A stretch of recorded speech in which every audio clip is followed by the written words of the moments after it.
Right.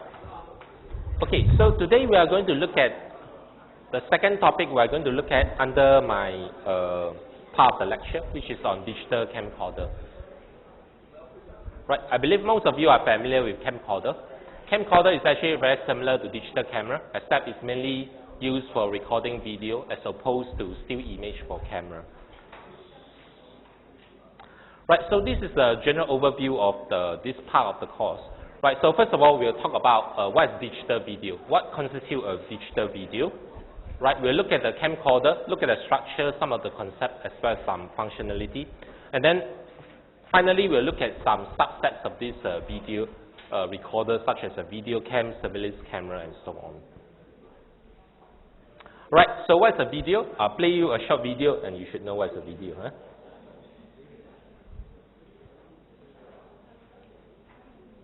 All right, let me see here. Right, just now my computer crashed, so I need to try again to see. 好容易有簡單啊，有冇乜啊？大家飲杯，飲杯，飲杯，得啦！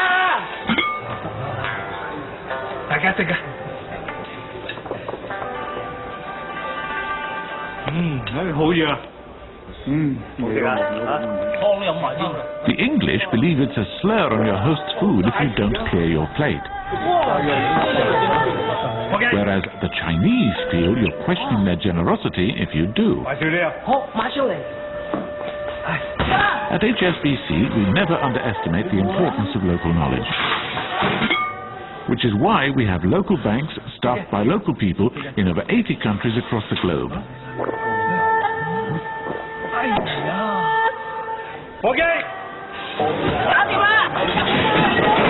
HSBC, the world's local bank.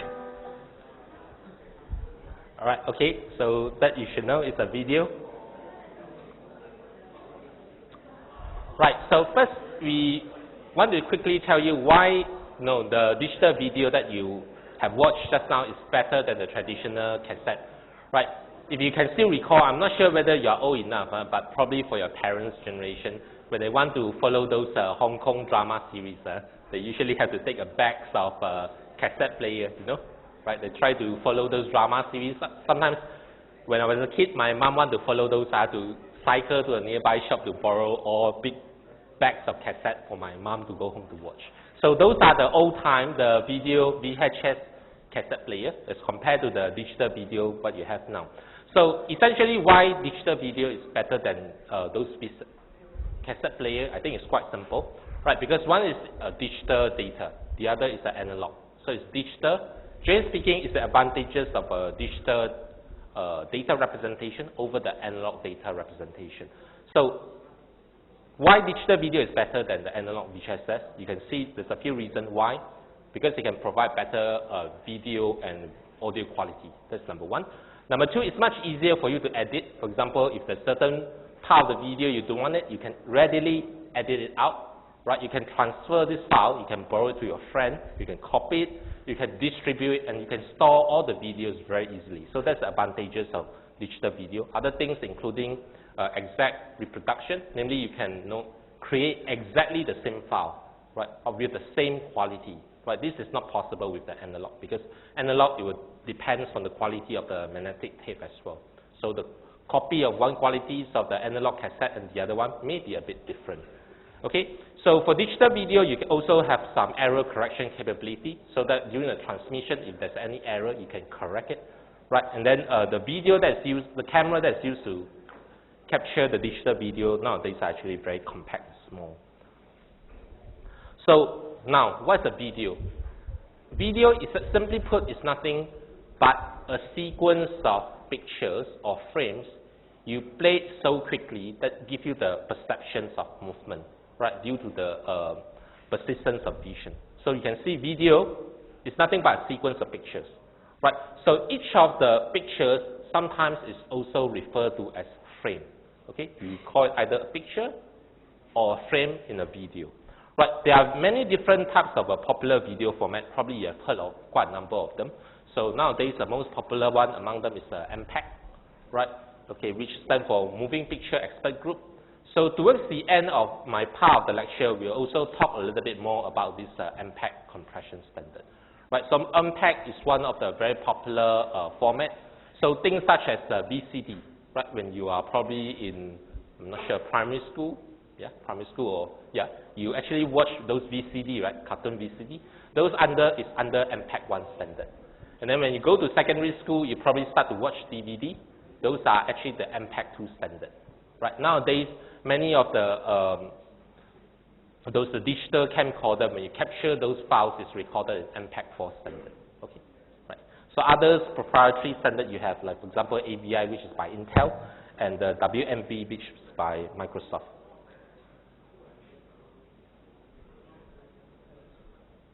Right. Okay. So next we are going to quickly look at how is this video organized. Essentially, just now I have told you that video is nothing but a sequence of pictures or frames. Right. So on top, essentially what you have is a video. Right. Video you can further partition it into a few different scenes. Okay, what we call imaging scenes. And under each scene, you can further partition into a few different shots. Right. Each shot usually has visually very similar frames. Right. Okay, so that's the organizations of the video. Perhaps let me just move on to the next slide first. Right, so the organization of video actually looks something like this. On top you have a video. It can be partitioned into different scenes, and under the scene you have different shots. Each shot usually will have visually very consistent frames here. And then of course beneath it, right, is that you have individual pictures, also known as a frame here. Right, so when you have a transition from one shot to the other shot, we call it a shot change. Right, so once you have looked at this individual level, now if you look at individual frame here, you can further look at, for the shot, you have the very wide shot, right, whereas you are trying to look at the complete range of view of the scenes. So you can have a very wide shot, you can have a wide shot, and then you have a very close up. Right, so these are the different compositions of video. It can be very wide shot. So you can see, you look at a wide angle and a wide view, right? You have a wide shot which still give you, showing the whole subject, or you can have a close-up which you only zoom in on the object of interest.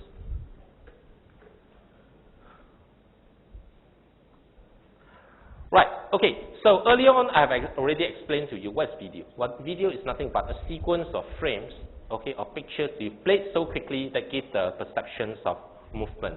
So with this video, there's actually a few different kind of specifications or things you need to know.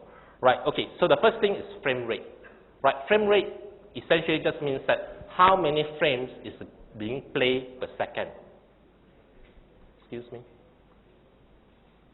Yeah, how many frames is being played per second is called frame rate. So frame rate is important if, in particular, if the video contains fast moving object. Right, if you have a car moving very quickly, and if you want to have a good view of it, then your frame rate has to be very fast. Okay, this is as opposed to if the object is moving slowly, then you can afford to have a slow frame rate. So frame rate is one thing. The other important aspects of a video is the spatial resolution. So spatial resolution simply refers to within one frame, how many pixels you have in one frame. So that's the concept of a spatial resolution. Next, aspect ratio. Aspect ratio is nothing but the ratio of the width of the frame to the height of the frame, right? So if you are talking about those widescreen nowadays, it's usually 16:9 ratio. In the past, when you are watching those movies on old TV, usually the ratio is 4:3. Nowadays, most of widescreen is 16:9. Right, okay, the next one is the color resolution. Earlier on, I've told you, right, a video is nothing but a sequence of frames. Right, and then for each of the frames here, you have many pixels, yes? And for each of the pixels, you can represent each pixel with different number of bits. Of course, the more bits you use to represent, the more tone or different color it can show. So the number of bits that's used to represent each pixel is known as the bit depth or the color depth of the frame. Okay, that will be able to provide different color resolution here. Right, okay, then finally, you know that video, because video consists of a sequence of frames.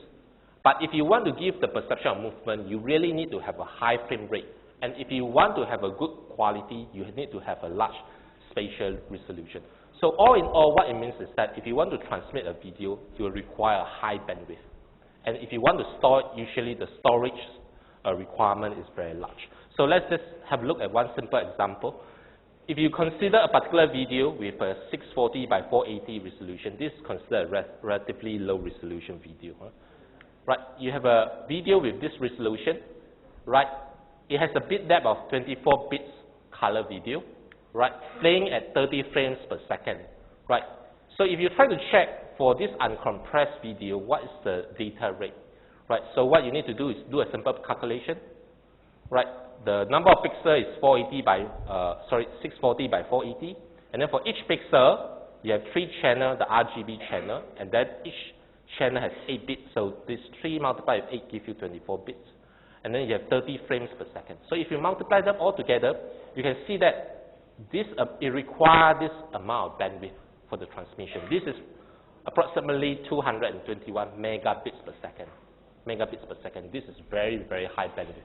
So what it means is that, right, for video, if you do not compress it, it requires very large bandwidth to transmit it, as well as large storage requirement.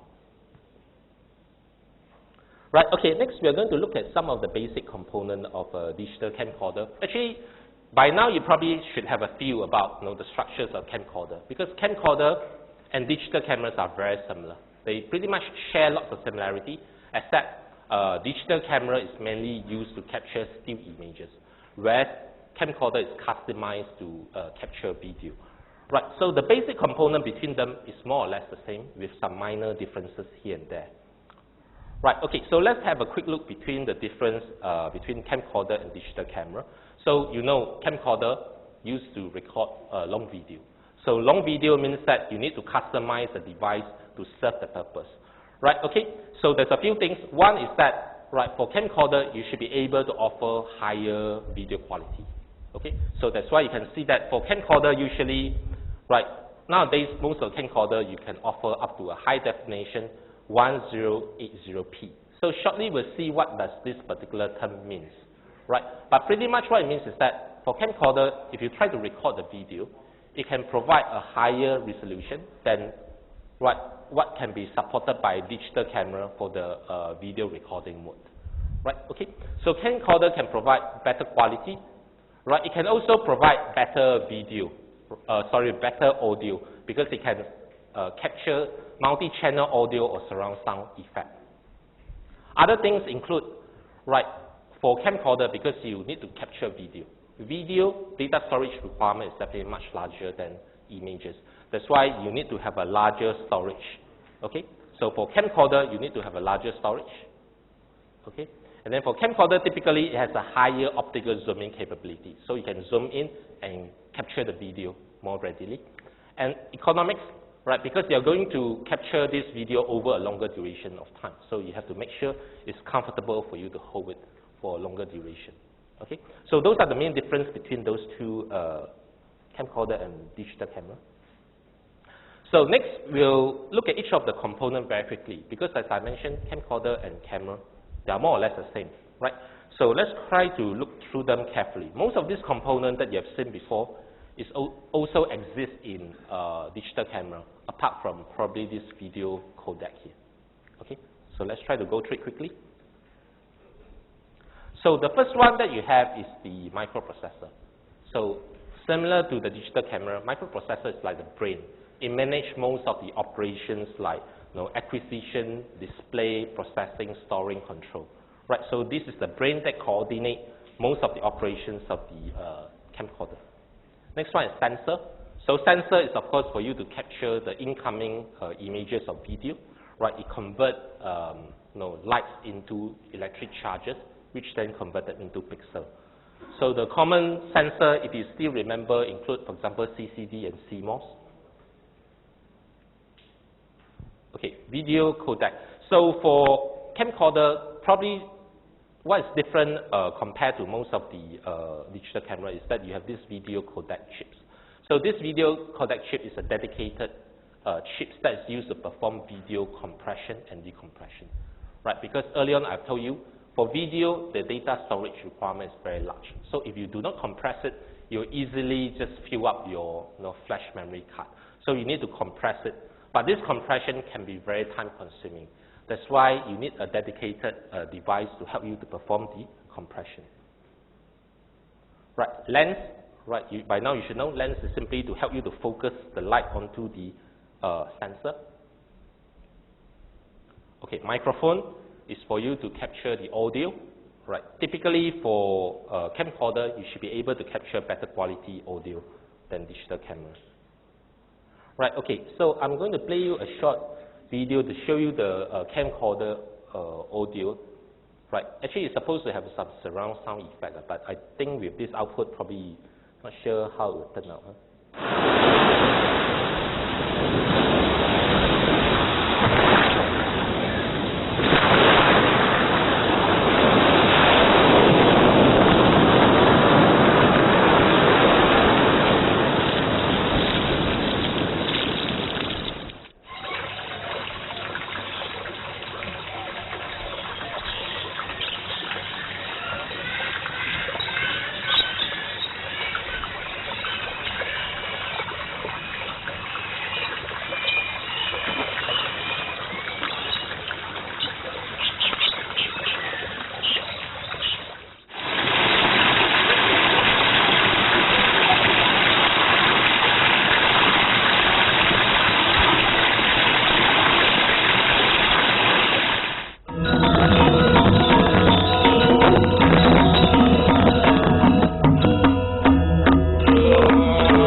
Probably this one doesn't come out so well because of the sound effect here, but what it's trying to say is that actually nowadays a camcorder, it can even capture surround sound effect. Right, okay, so for camcorder you also need to use battery. Usually the battery you are using nowadays is a lithium-ion battery. Right, okay, storage. So one of the main difference between camcorder and digital camera is probably the storage. So as I mentioned before, for camcorder, because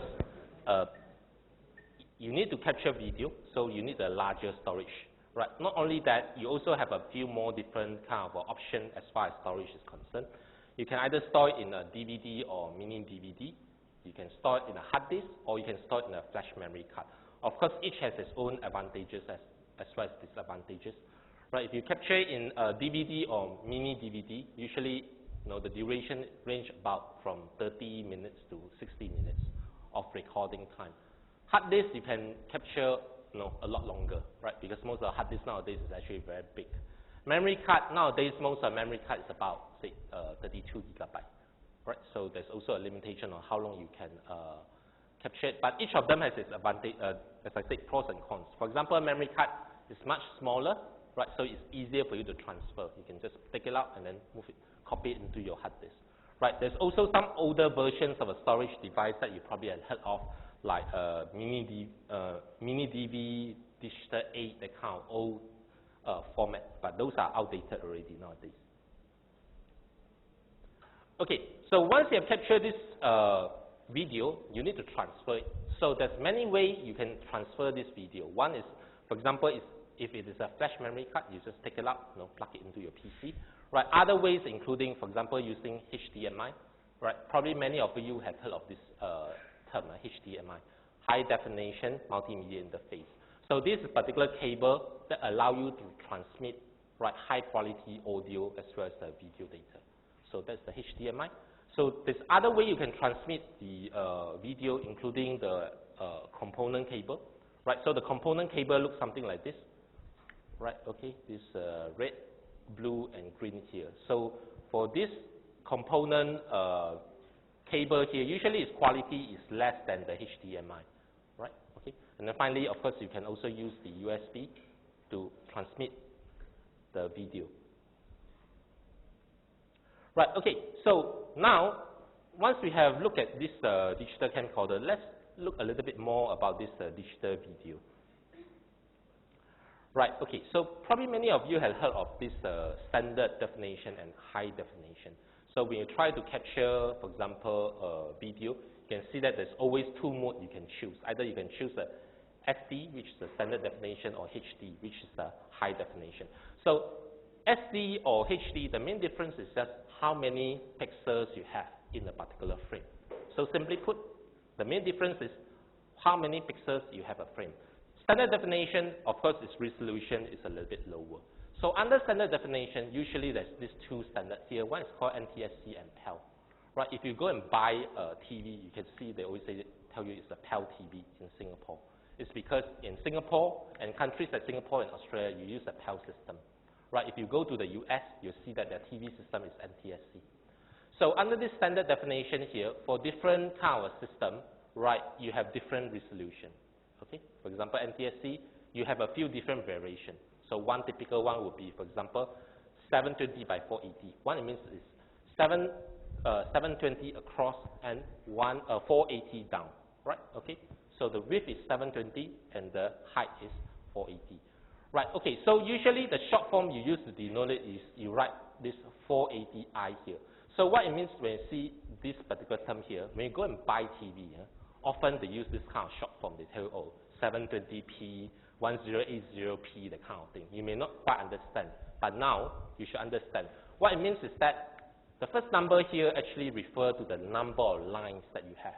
Okay, number of lines that you have in a particular video or display device.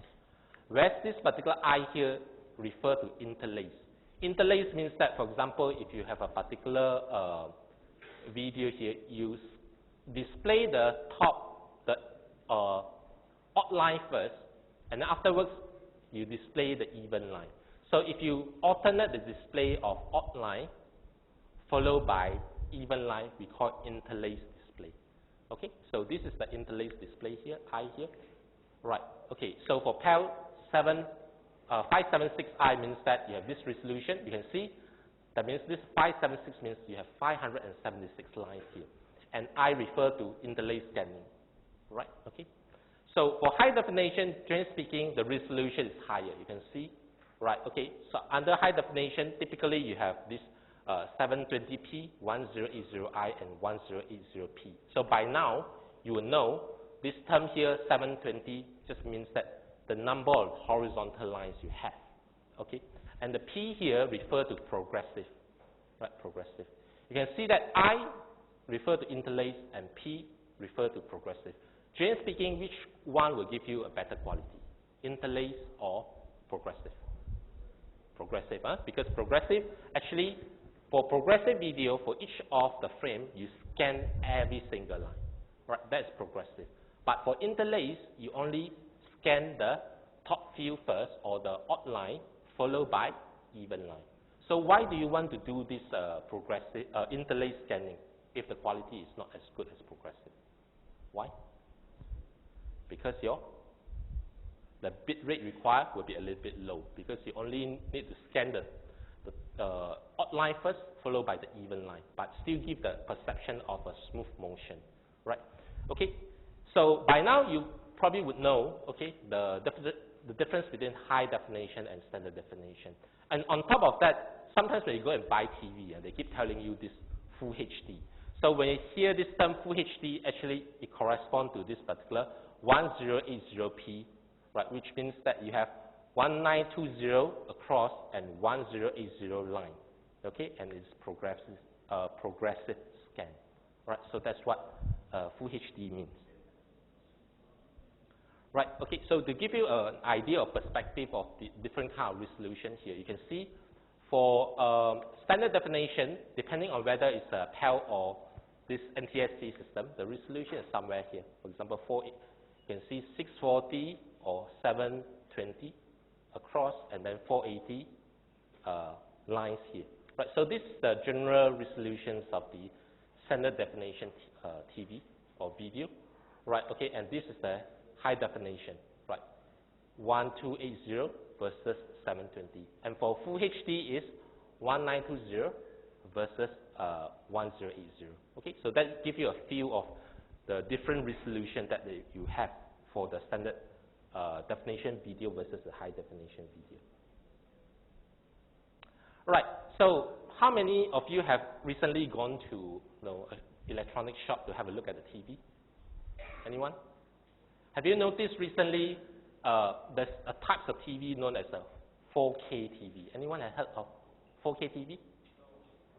No? If you have not heard of 4K TV, go to the one of the shop today, you'll see that this term 4K TV actually is getting quite popular over the past 1 or 2 years. Right? So now I'll play you a short video to explain a little bit more about this new, they call it 4K TV, and also some information regarding the PPI. Right. So. Hey, what's up guys, I'm KPHD here, and today we're going to be talking about 4K Explained. So you've probably heard 4K tossed around quite a bit in the past couple of weeks or months, especially during CES at the beginning of January this year. 4K has been sort of a buzzword, but what does 4K mean exactly? Well, there's not a whole lot to technically explain, but there is a lot to it. So 4K is a resolution, really, and it's measured in pixels, just like every other resolution. Starting at the smallest, you can see smartphones nowadays. The average smartphone is about 1280 by 720. So that's a 1280 by 720. We call it a 720p display. Your average laptop, say, which has a slightly bigger display, is typically somewhere around 1440 by 900, somewhere around there. Then you get up to the larger desktop displays, and these are usually around 1920 by 1080. These are called 1080p displays. 4K displays are somewhere around 4,000 pixels across by 2,000 pixels down. Now I say somewhere around that because 4K actually varies. There isn't an exact standard yet, but the closest thing we have to a standard for 4K is called UHD, and UHD stands for Ultra High Definition, and that is 3840 by 2160. That is a lot of pixels. There are more pixels on a 4K display than there are seconds in 3 months. So if you're going to try to count all these pixels, you're going to take a while. Now in terms of pixel density, I already did a video about pixel density, but we already know that basically the higher the pixel density of a display, the better it looks, the more clear, the more sharp it looks, because there are more pixels for you to look at to make the image look good. So this also depends on the distance you are viewing that item from. So we'll start off with smartphones. If you're looking at a 1280 by 720 display, a couple inches from your face, you don't really use your smartphone that far away from your face, so you really need it to be a high pixel density because I'm pretty close. I can see a lot of pixels if it's bad. So given that we hold these guys a foot or less away from our face, I'll give the average smartphone an average pixel density of 300 ppi, or 300 pixels per inch. A laptop, since you hold it further from your face, doesn't have to be quite as high a pixel density. So if you're looking at maybe a 15-inch laptop with that 1440 by 900 resolution, you are looking at a pixel density of about 120 ppi, which is good because it's already, 2 feet away from your face now, so you can't really see all the pixels at 120 ppi, so 120 is pretty good for a laptop. When you get to a huge display that you're sitting kind of far away from, like a 1080p 55-inch TV, you get to a pixel density of 40 ppi. Now that seems low because, we were just talking about 300 ppi phones, but sitting 10, 15, 20 feet away from it, you're never going to be able to see those pixels at 40 ppi. So it's a really high crisp resolution display, but that's just 1080p. Now I'm sure you've all, as a kid, or at least sometime in your life, walked up to a TV and looked at all the red, green, and blue pixels.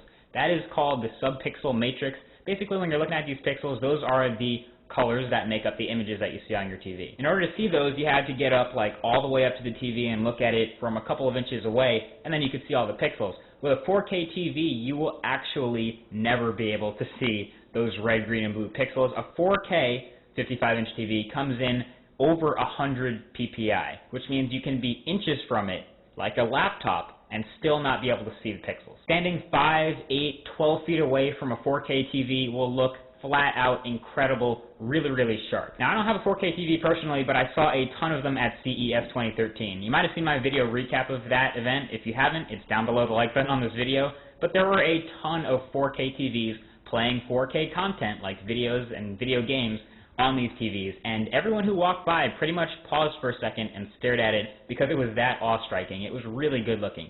It's almost like a little bit below that level of looking through a window. It was just sort of a surreal sort of realism you get, especially if you have a high frame rate. A really good 4K video looks incredible on any 4K TV. Now, the first problem with 4K TVs is that they're a little bit expensive. Okay, not a little bit expensive. They are really expensive. Not $6,000, $7,000. I'm talking new car, $25,000, $30,000 US expensive. So these are crazy, out of this world expensive right now, but again, we saw them on the show floor at CES for the past 2 years. That's kind of where this sort of innovation starts, and maybe in another 2 or 3 years it'll be in our living rooms. But the other problem with 4K, at least right now, if you want to call it a problem, is that there's barely any 4K content. Remember when we saw 3D TVs at CES, and they all had those awesome 3D videos and the 3D glasses, but nobody makes 3D content? Well, Sony's sort of pushing the way for more 4K content to be produced, and there are some awesome cameras out there, I have a link description below, that will shoot 4K. So Sony's pushing the way. A lot of big companies are sort of following behind and making it easier for you to get 4K content into your home. Even if you don't have a 4K display, it still looks really good on a 1080p display and a 2560 by 1600 display. So basically what that means is, TV shows aren't 4K today, but if this keeps up, the past 2 years have been good, if they keep going, it's going to be really good, and hopefully we'll see some awesome 4K stuff in the future. So the largest hub out there right now for 4K content is, of course, the internet, specifically web video like YouTube. But the thing is, people who are going out and shooting videos on the Red Scarlet and the Red Epic and 4K cameras, putting it on YouTube, it gets compressed way down to 50 megabits per second tops. The bit rate gets lowered, it gets compressed, and you don't get the full quality of it watching it on YouTube. That being said, I have a video linked in the description below where you can watch a 4K video on Vimeo, and Vimeo seems to have the sort of clearest compression or littlest compression at all, so you can watch that video on your display. I guarantee you it's going to look great, and you can leave a comment below if you enjoyed it. It's a pretty great video, and it's just really, really crisp and clear. You can see every little detail in everything. So if you want to watch 4K content, the web is the place to be. YouTube, not so much, but Vimeo is a great place to find it. Also, fun fact, when you view a 4K video on YouTube, there is a button just for 4K. So you know how you see 240p, 360p, 480p, 720p, and 1080p? There's a button that says Original for anything over 1080p. So if you upload a 4K, 5K, 8K video, you get a special button. So yeah, there you go. That's 4K explained. It's pretty basic, but again, it's pretty awesome. I'm hoping someday in the future we'll have, 4K displays in the palm of our hands playing 4K games. We saw NVIDIA's Project Shield, which was outputting 4K video from a handheld console to a 4K TV. So, that's a step in the right direction. Hopefully we'll see more stuff like that very soon. Let me know if you guys are excited for 4K or if that's so yesterday and that 8K TV at CES is the future. Either way, thanks for watching, guys, and I will talk to you guys in the next video, which will get started with the long-awaited Hackintosh Pro project. Let's finally get started. So thumbs up if you're ready for that. Thanks for watching. Peace.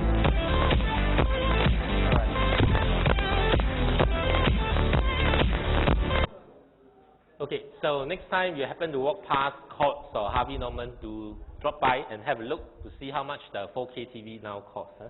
Just now they say, this actually in, this video is captured in last year's CES, Consumer Electronic Show. It's one of the biggest kind of event.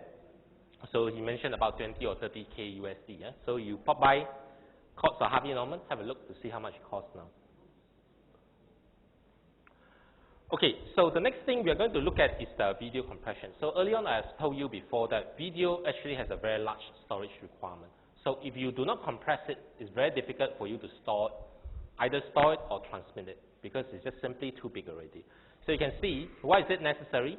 It's because if you do not compress it, an uncompressed video can easily exceed more than 100 megabits per second. This is a very high bandwidth already. Okay, so now that we know why we want to perform video compression, the next thing is, why is it possible? Why is it possible to perform video compression? So the reason why it's possible to perform video compression is because there exists lots of redundant information in the video. So specifically there are three. One is known as a spatial redundancy. By now, since you have studied JPEG compression, you know what's the spatial redundancy. What it means is that given a particular image or frame in the video, if you look at a small image neighborhood, the pixel value tends to be very similar. So when the pixel values are very similar, that means there's some redundancy. That kind of redundancy is known as spatial redundancy, because the term spatial refers to space. Okay? So it's the redundancy of data in the space domain. Next, temporal redundancy. Right, temporal redundancy, temporal refers to time. So temporal redundancy therefore refers to the redundancies of the video that exist across different images or frames here. So what it means is that, suppose that you think about a video of my hand moving from one, moving here. So the current frame, my hand may be here. The next frame, my hand moved a little bit only. Okay, move a little bit only. So if you look at the same pixel location, you can see that, right, the same pixel location of the current frame versus the next frame, actually they are very similar. Yeah. So if you look at this frame and the next frame, you try to examine their content, you will see that their contents are very similar. So that kind of redundant information that exists across different frames is known as the temporal redundancy.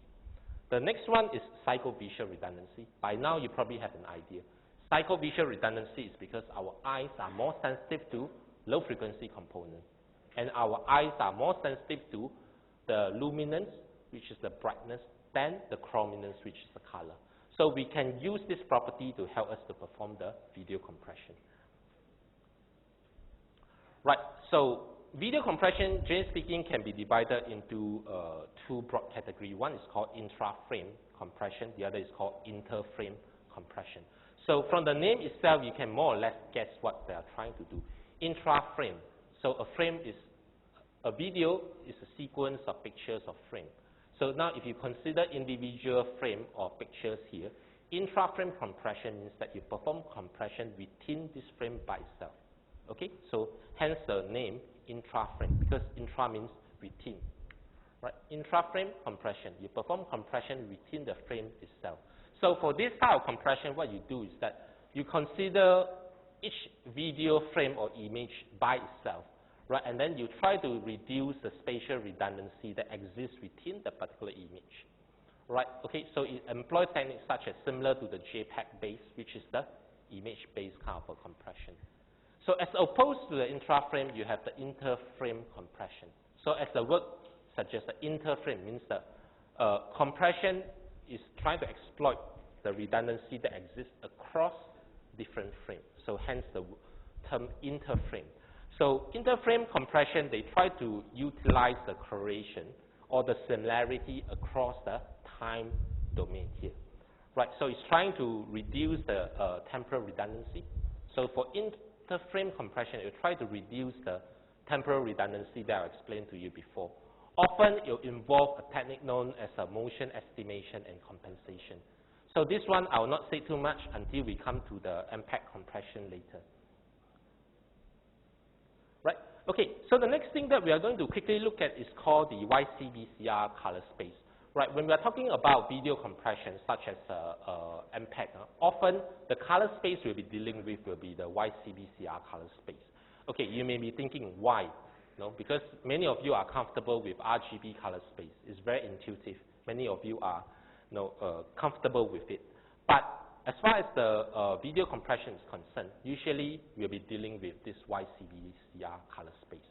So if you don't look at it, can you just kind of guess why do you want to deal with this video compression in YCBCR color space? Why? Why is it that we do not deal with this video compression in RGB color space? Why do we prefer to deal with it in this YCBCR color space? The reason is actually because, right, in this color space here, in YCBCR color space here, the Y is actually the luminance or the brightness component, okay? And the CBCR is the chrominance or the color component. So let me repeat, Y is called the luminance component. Sometimes it's also called luma. Okay, so this thing here is the brightness, image brightness. Okay, so the chrominance, CB and CR, right, they are the chrominance, sometimes short form chroma, right? Okay, so it represents the color. So because our eyes are more sensitive to the luminance component than the chrominance component, so what we want to do is that when we perform video compression, we can afford to lose a bit of information in these two channels while the video quality would not still look too bad. Right, okay, so what it means is that our eyes are sensitive to luminance component and less sensitive to this chrominance component. Therefore, if we want to perform compression, what we can afford is throw away a little bit of information in these two channels here. Okay, we can still retain relatively good quality video, but our bit rate now will be reduced. Okay, So there's a few ways you can do this subsampling. Subsampling is a process where in the chrominance or the color component, in the color channel, you only retain some of the sample. You don't keep all the sample. Why? Because our eyes are not so sensitive to this color component. So that's really not necessary to keep all the data. Right, so that is the main rationale. So now that you know that our eyes are not so sensitive to the chrominance component, and we can only need to retain part of the pixels, right, next we are going to present to you a few different ways you can sample the data in this color channel here. So this particular mechanism is known as chroma subsampling. That means you want to subsample the data in the color channel. So how do you do it? There's a couple of ways you can do it. The popular one is, for example, 444. So this 444 essentially just means that, all right, just imagine that you have 3 channels now, okay? The luminance, the white channel or the luminance channel, and then 1 CB and 1 CR. So you have 1 channel, 2 channel, and 3 channel here. So now you imagine that for these 3 channels, if you are using 444, you do not do any subsampling at all. You retain all the pixels. Okay? So 444, you can see 444 here. This is the graph here. You can see this pattern here corresponds to here. So this is a pixel with the luminance, chrominance, and Y, CB, and CR. That means you do not subsample. You retain the original resolution. So of course, this will give you the best quality, but the bit rate is also the highest. Right, the next one you have is 422. So 422 here, what it means is that this particular diagram, at first glance, it may look a little bit difficult to comprehend, but what you need to know is just, okay, you have the luminance component, and then you have CB and CR. So for the luminance component or the Y component, you keep all the data. You don't subsample at all. But for the chrominance, CB and the CR channel, for each 2 pixels, you keep 1 only. That's called subsampling. Right? Okay. So for each CB and CR channel, every 2 horizontal data, you only keep 1. Okay. So if you use that kind of strategy, it's known as 422 subsampling. Right. So by the same token, 411 means that, right? Okay, the luminance channel, you keep all the data because you know our eye is sensitive to it. But for the chrominance one, the CB and the CR channel, every 4 samples, you only keep 1. Every 4 samples, you only keep 1 horizontally. Right, okay, the final one, the popular one is 420. So for 420, again, for the luminance component, you keep all the data, right, because our eyes are sensitive. But for the CB and CR, which are the color channel, right, every 4 samples, 2 by 2 block, you only keep 1. Okay, you only estimate 1 here. Right, okay, so this is a few different popular schemes when you try to perform the chroma subsampling. Right, so this is the explanation of what I mentioned to you. So pretty much I've already explained, so you just need to go home and read it up. Okay, so there's a few different popular video format. By now you know you have MPEG-1, which corresponds to your old VCD. You have MPEG-2 that correspond to DVD. You have MPEG-4. Nowadays MPEG-4, for example, most of the video you capture is in MPEG-4 format because it's pretty good quality. You also have the advanced video coding high definition, which is a variant of H.264, right? Okay, so these are currently most of the more sophisticated or high quality video is now captured in this MPEG-4 or H.264 format now. Okay. Right, so the next thing that I would like to mention is just quickly give you a quick idea of the compression ratio. For JPEG, usually the typical compression ratio is 10:1. That means if originally the file size is 1 megabyte, you can manage to compress it to about 100 kilobyte while the quality will still be pretty good. Right, for MPEG-2, usually the compression ratio is 30:1. Okay, for MPEG-4, AVC, Advanced Video Coding, or H.264, that means the same thing. The compression ratio is about 50:1. Okay. Right. So next, I'll just quickly say a few words about this buying guide for digital camcorder. So for many of you, when you try to buy a camcorder, you'll consider a number of factors. So these are probably some of the factors you'll consider. Things including, for example, price, okay, video quality, compactness, whether it's small, easy to carry, easy to use. You just want to open, press button, record, close it. That's the end of the story. You don't want to know too many things. Right, okay, sensor type, right, okay, whether you want the high quality, just one CCD or one CMOS, or whether you want to have 3 sensors. Okay, nowadays some of the more high-end video camcorder come with 3 sensors now. Okay, optical zoom, obviously you want this to be as large as possible. Okay, LCD screen, you want it to be large so that you for ease of viewing what you have captured. Different output format. Nowadays this one is pretty standard. Right, most of the camera can support the same video standard. Right, okay, storage not a big issue because nowadays most of the device now has pretty high storage already.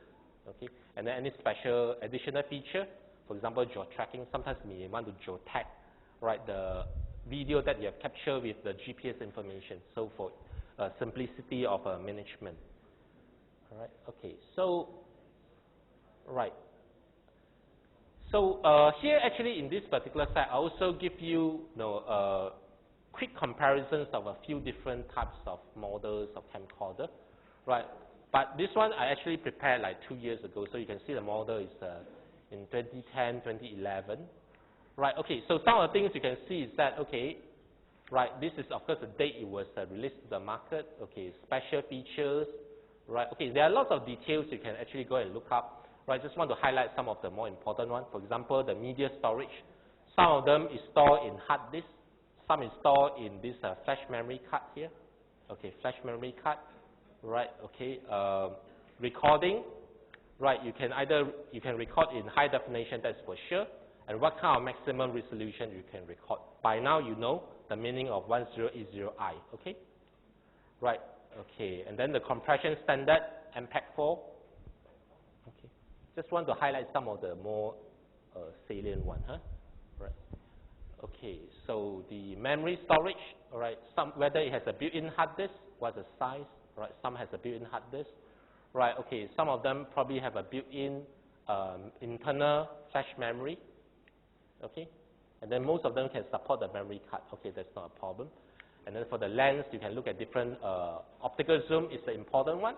Digital zoom is not so important. Essentially, what I'm trying to say is that, by now, after you attended the course so far, when you go and buy a camcorder or camera, when you look at the spec sheet, you should be able to know what they are talking about and also know what's important and what's not. Right, okay, so image, you have different types of sensor technology, either CCD or CMOS. Right, number of sensor, right, it can either be 1 or 3. Of course, 3 is better quality. Right, okay, the sensor size, the physical size here, total pixel count, obviously the higher the better. Right, the higher the better. Right, okay, any other things? All right, LCD screen, okay, audio format, of course this is the 5.1 channel is better than the stereo. Right, a few others. Right, okay, initially I was just thinking of, I'll play you a short, let me see how long is the video. Oh, 5 minutes, it's probably too long. Right, okay, I'll play this video to you during next lecture.